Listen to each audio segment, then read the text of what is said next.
totally unplanned. And thank you so much. Thank you, Carrie, David. Sinala ka ni Mark. But this is really a fun time. Oh, this is like, what, St. Peter batch, high school batch 87, right? Yeah. Ang dami ko palang fans dun sa St. Peter. Oh, I love you too, Dr. Steve Mark Gan of JOC. Wow. Yep. Ang dami nagtataka. Bakit daw siya, tinanong siya kung sino daw ang favorite singer niya. Ang dami naman papipilihan. Who's your favorite singer? Nandito kasi kami. No, but seriously, he says he loves my music, and a lot of people were shocked because daming pagpipilian, bakit daw ako?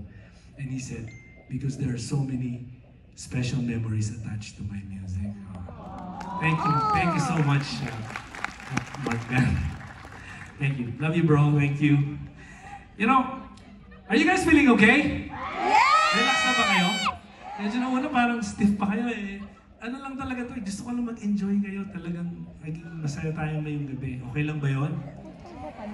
And I want you to sing along. If you guys know the song, just please feel free to blurt it out. You know, the important thing, nagbayad kayo eh. So syempre dapat mag-enjoy kayo.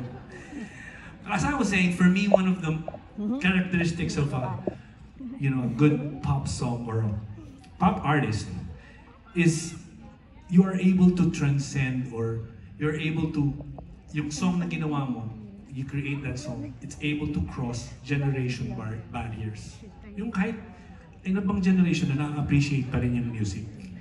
Diba? And, you know, for me, one of the greatest joys as a songwriter is when you hear other artists sing your creation. And tonight, I have the very special privilege of introducing two such great artists. Talagang as in, I was blown away after hearing them. And I'm just honored that they are part of my concert tonight. These two artists will bring new life to a song that is very close to my heart. Ladies and gentlemen, please give a warm welcome to the grand champions of Tawag ng Tanghalan Duets, J.M. De La Serna and Mariel Montellano.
Puso't isip ay